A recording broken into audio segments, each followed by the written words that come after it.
Hello dear student, welcome to all of you my YouTube channel medical education by Ankit. तो आज का हम video में देखने वाला है मोस्ट इंपॉर्टेंट एंटीबायोटिक्स, जिसका नाम है मेगापेन। ठीक है, मेगापेन का आपने जरूर कभी न कभी नाम सुना होगा या इसके बारे में आपने यूज किया होगा इसको। ठीक है, इसके बारे में हम देखेंगे मेगापेन किस ग्रुप से बिलोंग करता है, इसकी क्या क्या इसकी इंडिकेशन है, कैसे काम करता है बॉडी में, और मेगापेन में कौन कौन से ड्रग्स मिलकर जो है कॉम्बिनेशन से बना हुआ है। ठीक है, तो सबसे पहले हम बात करते हैं मेगापेन के बारे में। ठीक है, तो मेगापेन के बारे में जो आपको पहली बात याद रखना है कि कोई भी एंटीबायोटिक्स जब आप पढ़ रहे हैं, जैसे कि हर वीडियो में मैं बताते आ रहा हूँ कि जब भी आप एंटीबायोटिक्स का स्टडी करें तो आप सबसे पहले उसके बारे में ये जानिए कि वो किस ग्रुप से बिलोंग करता है। ठीक है ना, किस ग्रुप से बिलोंग करता है, क्योंकि बहुत सारे जैसे अपने मतलब वर्ल्ड में जो है बहुत सारे माइक्रो ऑर्गेनिज्म है, बैक्टीरिया है। ठीक है, अब उसको अलग अलग करके जो है उसको पूरा एक ग्रुप वाइज जो है उसके अकॉर्डिंग एंटीबायोटिक मारा गया है, मतलब बनाया गया है। ठीक है ना,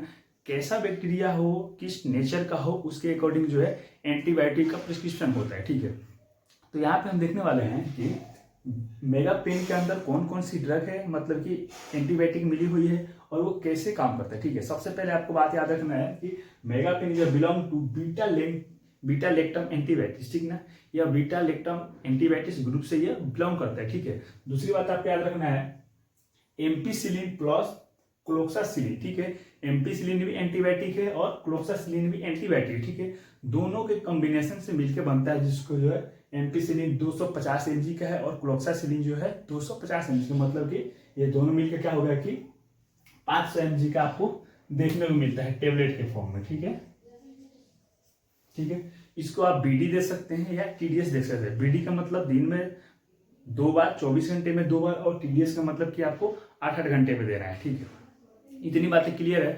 अब समझते हैं एम्पिसिलिन के बारे में और क्लोक्सासिलिन के बारे में सेपरेट भी थोड़ी थोड़ी जानकारी कर ले, क्योंकि दोनों एक साथ जो है मिल के आ रहा है। ठीक है, जिसको बोलते हैं मेगापेन। इसमें पहला आता है use in a variety of infections caused by the gram positive and gram negative. ठीक है ना, जैसे कि आप जब भी माइक्रोबायोलॉजी में पढ़ेंगे तो कुछ बैक्टीरिया होते हैं जो ग्राम पॉजिटिव होते हैं, कुछ होते हैं जो ग्राम निगेटिव होते हैं। ठीक है ना, अब इस वीडियो में मैं ग्राम पॉजिटिव और ग्राम निगेटिव के बारे में बहुत ज़्यादा मैं आपको नहीं बता पाऊंगा। आप अगर देखना चाहते हैं तो मेरे चैनल पर जरूर मिल जाएगा, आपको डिस्क्रिप्शन में लिंक मैंने दे दिया है, उसमें आप एक बार जरूर देखें। ग्राम पॉजिटिव ग्राम निगेटिव के बारे में पूरी डिटेल में आपको वीडियो मिल जाएगी। ठीक है, तो यहाँ पे यह कह रहा है एम्पिसिलिन जो है ग्राम पॉजिटिव को भी मारता है और ग्राम निगेटिव को भी मारता है, लेकिन ग्राम पॉजिटिव जो बैक्टीरिया होते हैं उसको उस पर क्या करता है कि ये पुअर एक्शन, मतलब कि थोड़ा बहुत उसमें जो है काम करता है, मतलब पुअर एक्शन काम करता है। ठीक है, उसके बाद से bacteria as well as anaerobic. ठीक है, एनारोबिक बैक्टीरिया। ठीक है, देखिए बैक्टीरिया कुछ होता है, जैसे बताया कि ग्राम पॉजिटिव बैक्टीरिया, ग्राम निगेटिव बैक्टीरिया, वैसे ही एक और होते हैं जैसे कि एरोबिक बैक्टीरिया, एनारोबिक बैक्टीरिया। यह जो है एनारोबिक, मतलब कि एनारोबिक बैक्टीरिया कहता है हमको ऑक्सीजन की जरूरत नहीं है, ऑब्सेंस ऑफ ऑक्सीजन, उसको बोलते हैं एनारोबिक बैक्टीरिया। जैसे कि बैक्टीरिया का ग्रोथ होने के लिए एक होता है एरोबिक, मतलब ऐसा बैक्टीरिया जिसको ग्रोथ होने के लिए ऑक्सीजन की जरूरत पड़े उसको बोलते हैं एरोबिक। यह जो है एनारोबिक है, एन लग गया है मतलब कि ऑब्सेंस ऑफ ऑक्सीजन, इसकी जो है ग्रोथ के लिए ऑक्सीजन की कोई रिक्वायरमेंट्स नहीं होती है। ठीक है, तो इसको बोलते हैं एनारोबिक बैक्टीरिया। तो ये आपने एम्पिसिलिन के बारे में क्या क्या सीखा, ग्राम पॉजिटिव को भी मारेगा, ग्राम निगेटिव को भी मारेगा, लेकिन ग्राम पॉजिटिव पे थोड़ा कम काम करेगा और किस पे काम करेगा, एनारोबिक बैक्टीरिया पे भी काम करेगा। ठीक है, इतनी बात याद रखना है। उसके बाद से आते हैं क्लोक्सासिलिन के बारे में। ठीक है ना, cloxacillin primarily treat for gram positive aerobic cocci bacteria. ठीक है ना, अब समझिए वहां पे एम्पिसिलिन में क्या हो रहा था कि gram positive pay poor action था, क्या था, पुअर एक्शन था, और वहां पे था एनारोबिक बैक्टीरिया। अब यहाँ देखिए एरोबिक बैक्टीरिया, मतलब कि ग्राम पॉजिटिव की इन्फेक्शन हो तो भी मारेगा, ग्राम निगेटिव की बैक्टीरिया हो तो भी मारेगा। एरोबिक बैक्टीरिया और एनारोबिक बैक्टीरिया दोनों को ये मारने की पूरी अपनी जो है कैपेसिटी रखता है। ठीक है, तो इतनी बातें क्लियर है, बहुत अच्छा एंटीबायोटिक है।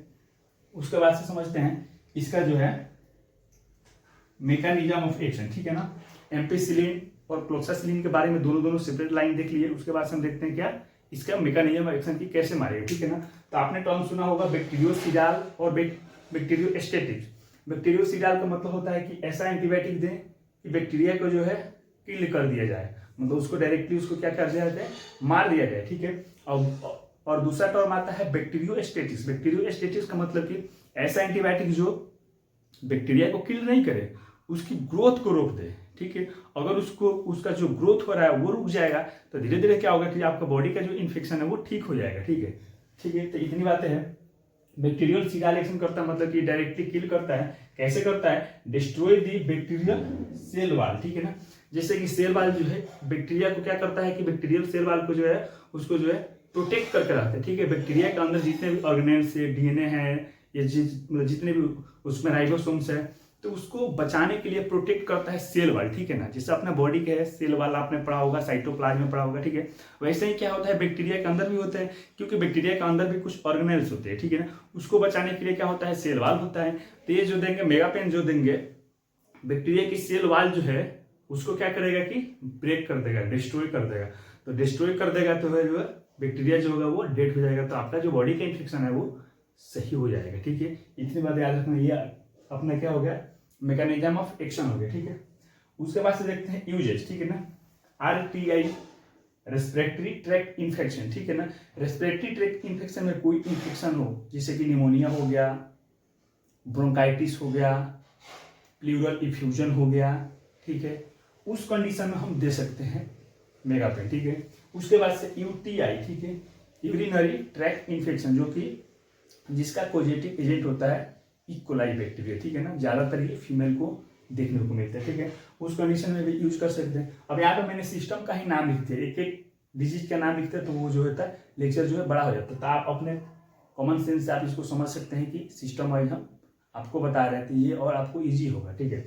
उसके बाद से मेनिंजाइटिस, इन्फ्लामेशन ऑफ मेनिंजस, ब्रेन और स्पाइनल कोड को प्रोटेक्ट करने वाली जो लेयर होती है मेनिंजस होती है, ठीक है, जिसका अंदर होता है डेप, ड्यूरामेटर, अर्गोनाइट मैटर और पायामेटर, ठीक है, यह होती है। उस लेयर में इन्फेक्शन होता है जिसको हम क्या बोलते हैं, मेनिंजाइटिस बोलते हैं, ठीक है। ओटाइटिस मीडिया, ठीक है ना। मीडिया बोले तो बीच में, ठीक है। ओटाइटिस जो वर्ड होता है किसके लिए होता है, ईयर के लिए, ठीक है ना। ओटाइटिस मीडिया मतलब कि बीच वाले जो मिडिल ईयर में, जैसे कि अगर हम ईयर की बात करें तो एक्सटर्नल होता है, इंटरनल होता है और मिडिल होता है, ठीक है। या मिडिल पार्ट में अगर हो रहा है तो उसमें भी जो है बहुत ही अच्छा इफेक्ट देखा गया है, ठीक है। उसके बाद से है सेप्टिसेमिया। सेप्टिसेमिया बोले तो ब्लड में इन्फेक्शन हो जाता है, ठीक है। जहां भी यहाँ पे आपको दिख जाए मियाँ, ये मियाँ आपको दिख जाए तो वो आपको समझना है कि किसकी बात हो रही है, ब्लड की बात हो रही है। सेप्टिसेमिया, ठीक है। सेप्टिसेमिया बोले तो ब्लड में इन्फेक्शन, उसमें भी दिया जाएगा। उसके बाद से है GI infection, gastro intestinal infection, ठीक है ना। जैसे कि अपने GI सिस्टम में कोई इन्फेक्शन हो जा रहा हो, उसके कारण भी ये जो है मेगापेन का यूज किया जा सकता है, ठीक है। उसके बाद से है वुंड इन्फेक्शन। आप याद कीजिए बचपन में जब भी आपको घाव हो जाता था या कहीं कट जाता था या क्रिकेट खेलते टाइम पे चोट लग जाता था पैर में, तो वहाँ पे क्या होता था, घाव हो जाता, उसको सही करने के लिए जो है मेगापेन हम लोग ले लेते थे या डॉक्टर से हम दिखाते थे, तो मेगापेन हमको मिल जाता था। काफ़ी ये फेमस ब्रांड है मेगापेन, ठीक है। उसके बाद से देखते हैं यूज, देखिए उसके बाद से हम साइड इफेक्ट जानना जरूरी है। साइड इफेक्ट में क्या है, नॉजिया एंड वोमिटिंग हो सकता है, डायरिया भी होने के चांसेस रहते हैं, क्योंकि डायरिया एंटीबायोटिक जो होता है वो क्या करता है, जब भी उसका एक्शन होता है ना, तो अपने गट फ्लोरा, जो कि लार्ज इंटेस्टाइन में गट फ्लोरा है, जो कि वाटर का एब्जॉर्प्शन के लिए रिस्पॉन्सिबल होता है। क्या होता है, गट में जो नॉर्मल फ्लोरा है वो क्या होता है, वाटर को एब्जॉर्प्शन के लिए वो रिस्पॉन्सिबल होता है। जब भी एंटीबायोटिक दिया जाता है तो उसका साइड इफेक्ट किस पे पड़ता है, गट फ्लोरा पर, ठीक है। गट फ्लोरा डैमेज हो जाता है, गट फ्लोरा डैमेज हो जाता है तो वाटर का एब्जॉर्प्शन नहीं हो पाता है लार्ज इंटेस्टाइन से, उसके चलते क्या होता है कि आपको डायरिया देखने को मिलता है, ठीक है। जब भी एंटीबायोटिक दिया जाता है तो उसके साथ में क्या दिया जाता है, प्रोबायोटिक। प्रोबायोटिक मतलब कि जो है नॉर्मल फ्लोरा को, उसके सिंथेसिस को बढ़ाएगा, उसको मेंटेन रखने का काम करेगा, तो जो है आपको डायरिया देखने को नहीं मिलेगा। ये इसकी जो है इंपॉर्टेंट साइड इफेक्ट है, ठीक है। उसके बाद से आपको हेडेक देखने को मिल सकता है, किसी पेशेंट का एब्डोमिनल पेन देखने को भी मिला है, ठीक है। तो ये इतनी क्या रही है, इसकी साइड इफेक्ट्स रहेगी, ठीक है। उसके बाद समझिए कंट्रा इंडिकेशन, ठीक है ना। Skin rashes, beta lactam category के कोई भी आपने एंटीबायोटिक इन पास्ट में अगर कभी भी आपने लिया हो, उस कंडीशन में स्किन में रैशेस देखने को मिला हो, या अपने बॉडी में थोड़ा सा मतलब जहाँ पे जैसे फॉर एग्जांपल कि आपने इंजेक्शन लगाया उस हाथ में जलन देखने को मिला हो, इचिंग देखने को मिला है, तो जो है इसको यूज आपको नहीं करना है। इसका मतलब कि इस एंटीबायोटिक से जो है पेशेंट को जो है एलर्जी है। उसके बाद से देखते हैं नेक्स्ट पॉइंट में पाल्पिटेशन। पाल्पिटेशन का मतलब कि हार्ट रेट बहुत बढ़ जाना, इतनी बढ़ जाना जैसे कि अपने हार्ट बीट जो है खुद को सुनाई देना, उसको बोलते हैं पाल्पिटेशन बोलते हैं, ठीक है। उसमें एजिटेशन, ठीक है, एंटीबायोटिक दिया और उसको बहुत ज़्यादा घबराहट होने लगी है, उस कंडीशन में भी आपको समझना है कि ये जो है बीटा लैक्टम कैटेगरी की या मेगापेन की बात करें तो उसको जो पेशेंट को सूट नहीं कर रहा है। तो ये अपनी बात को जो है इतनी बातें याद रखना, ठीक है। तो आज के लेक्चर में हमने क्या देखा है, बीटा लैक्टम के बारे में देखा है, ठीक है। बीटा लैक्टम एंटीबायोटिक बिलोंग करता है, जैसे कि मेगापेन टैबलेट, ठीक है। मेगापेन में क्या होता है, एम्पिसिलिन होता है और क्लोक्सासिलिन होता है, ठीक है। दोनों का फर्दर एक्शन है, ठीक है, अलग अलग थोड़ा थोड़ा इसका एक्शन है, ठीक है। तो वीडियो कैसा लगा, अच्छा लगा हो तो चैनल को सब्सक्राइब करें और अपने फ्रेंड्स को जरूर शेयर करें।